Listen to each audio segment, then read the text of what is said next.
Excited for this. We got Leon Rice, Boise State, Mark Few, Gonzaga joining us. Appreciate you guys making this work. Rare to have the two conferences down here together for Media Days. It's pretty fun. It's pretty good. Yeah, I just heard the Zags were picked second. St. Mary's. Yeah. I love it. You're more in tune to that stuff than I am. No, so, not really. yeah. I just heard it, but because I don't think it's ever happened before. But probably didn't happen when you were there, did it? I don't think we did. I don't know. Yeah. But you never did they even have preseason poll? I don't know. I never paid attention to it. But you don't even need me. I could just leave. You guys can talk for 10 minutes. Well, we haven't caught up for a while. Yeah. Leon, what does this guy over here mean to you? Oh, everything. I mean, we go way, way back to, our whole coaching career. We've been together and, worked together for 11 years. Our families together. And this summer was a hard one. We didn't get the time we usually get at the lake together. That's kind of the elephant in the room, too. Can we talk about that, or are we? Whatever you'd like to talk about, yeah. Okay, I know. Boise knows this guy theoretically is a dog guy or whatever, but I just want you to know the greatest dog ever created, Zeus, was banned by Leon Rice at my lake place, my own lake place, because he's now became the owner of these two soft little, I don't know, they're not even poodles, but they act like poodles. And they banned, who they banned to? You know who the analogy of Zeus is in real life is Max Rice. Zeus is just a fun-loving, hard-playing, one of the greatest guys in the whole world, and he was banned by from his own lake place from his mentor. Leon was his mentor. Yes, I was always a big Zeus fan, and he got me in the eye. I had to wear a patch one summer. Remember that one?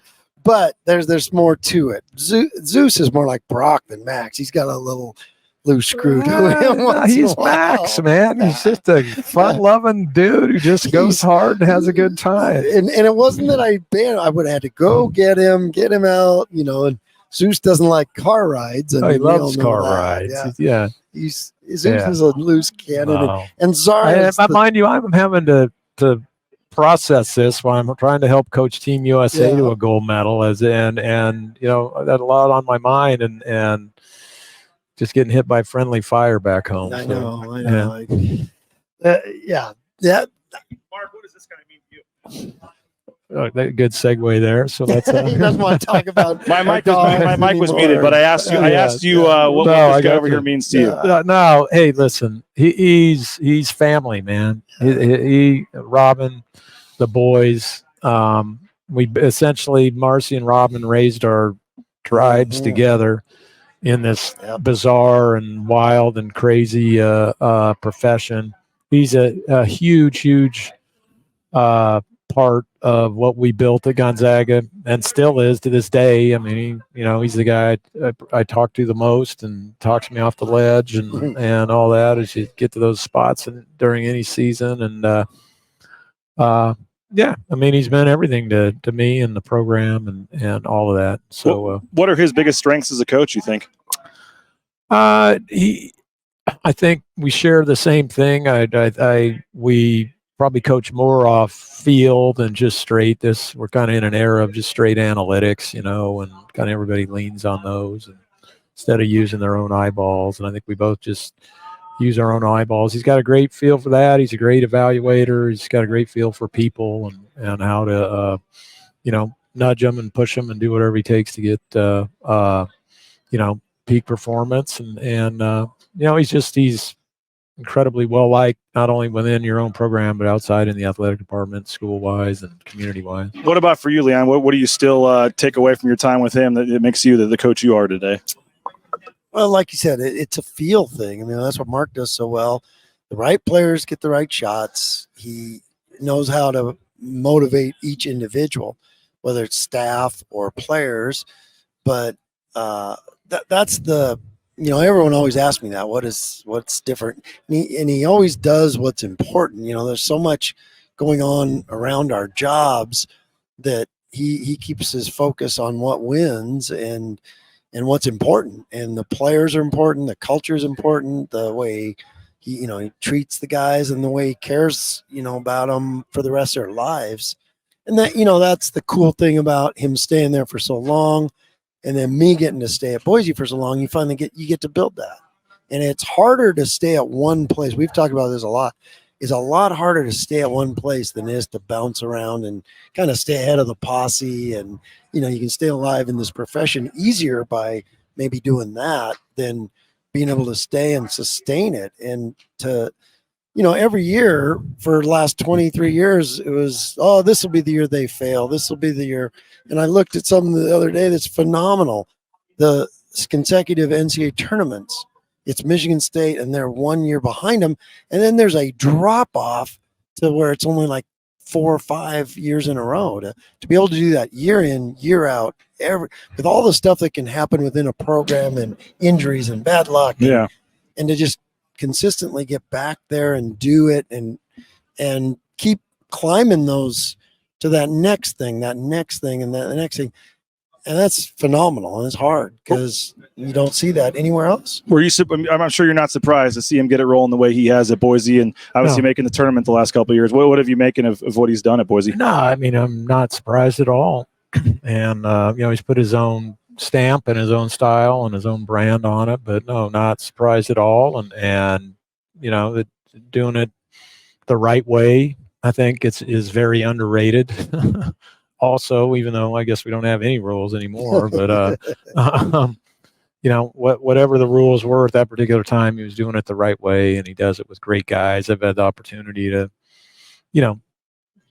be around a lot of his players over the years. In fact, there's numerous times where I walk into our own gym and I got a Boise State guy working out in there. Justinian's in there shooting more.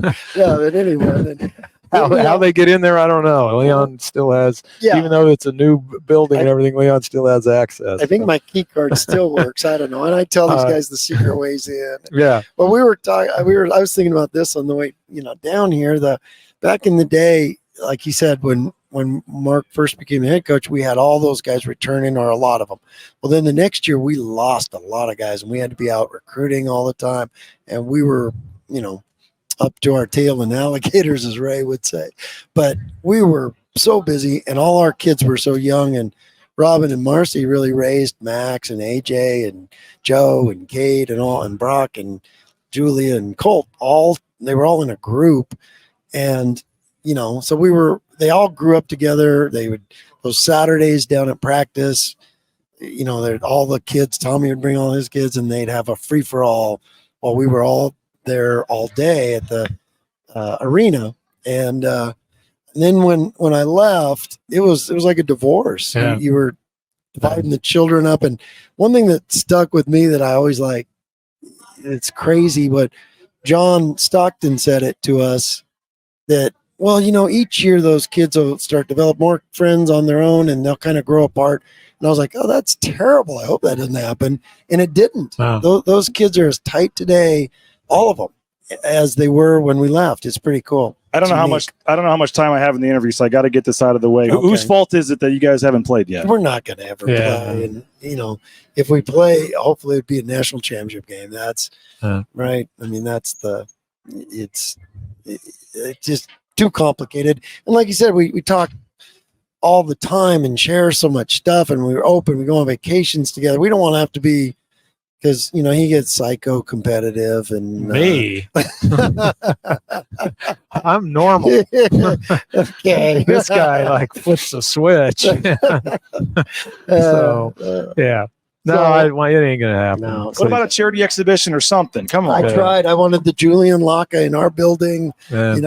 But who knows? Maybe if we played in Parma. If we could play in Parma and the Marcy Few Dome. Yeah. Who's the better fisher of the two of you? Oh, it's not even close. I won't even argue or. I go for he the tried scenery. it for a little bit, and then he I thought we had him kind of hooked, and then he. Oh no, I absolutely love it. ADD took him to somewhere else. Right. And I'm not. These guys can. They grind. Him and Bearcat, Barry Warner, they go out and they're from sun up to sundown. And I love being out there. It's so beautiful. But I'm the guy that he, when he took me last time, I had my own guide, and he was, the guy's treating me like I'm 6 years old, baiting my hook, or not. It's fly fishing, so we're not, but he's taking my hook out of my back, and but I love to be out there. I love to do it. I'm just not. It's not, I'm amateur. He's professional. He's top of the. You would agree with that? His fishing skills? No, I think the last time I went with him, he made some real strides. Yeah. I had him in the premier spot in the lower 48, which is hard to screw up. But he was fine. He was doing good, and I thought that might push him over the edge. But he's got a lot of things going on in his life. Yeah, that's a commitment. It's a lifestyle. You can't do much else. You can't have 5 hobbies. And are you the better golfer at least? We don't really compare golf. He is. He's played a lot more golf. I kind of shut golf down. I golf and fly fishing when I had kids. Something had to go, and it wasn't going to be fly fishing. But I don't really love golf. I just like being out there with buddies. And, final thing, and we appreciate your time. I know you guys both have interviews you got to get to, but what just to have this friendship and have you both be coaches and successful at this level, and to keep it going, and to have what does it mean to both you guys just to after all these years both be doing what you're doing and be able to flip on the TV and watch each other's games and root for each other, and I know it's not just you two. Your whole circle goes beyond this. It's got to be pretty cool to just see where you guys have all made it, thinking 30 years ago where it started. It is, and I told Leon this. We hit it just right, man. Yeah. We hit it in the sweet spot in the golden years, where I think we're kind of the last of the group from that can carry over some of the things that Judd Heathcote and Don Munson and those types, Gene Cady believed in. But yet we're connected to kind of this new generation, whatever that is, and but we hit it just right. And we did. And we're so blessed to be a part of it. And you're right. I mean, our whole crew, from Dan Munson to Billy Greer to Ray Giacoletti to Tommy Lloyd to, I don't know who else I'm missing. Is Tad and Church and all those guys. Yeah, it's just been an awesome run, and it's been great to share it with our families too. We've had a lot of life experiences with our families. Well, the cool thing for both of us and what Mark's done for this profession is so important, in that, coaches get obsessed and they always think I'm the hardest worker. I got to be there at 6 and work till 12 and stay in the office. And he's shown people that you can have balance and you can do family and win. You can't argue it. There's nobody that's won more. So if you want to think, well, it's not the right way, no, he's shown the right way that you can do that, and that's so important. But it's just, the cool thing, like we said, is for us is that all that group that we all started at the bottom and we worked our way up. Tommy, Bert, Dan, me, and Mark all won our leagues that 2 years ago, and that was pretty special. I mean, I think that got people didn't talk about that enough. I mean, every Gonzaga coach won their league. That was pretty amazing. Well, people are saying you need your own podcast, the Rice and Few podcast. You didn't need me, and you guys could have just done it yourself. And 4 or 5 people saying they'd go to Parma for the matchup.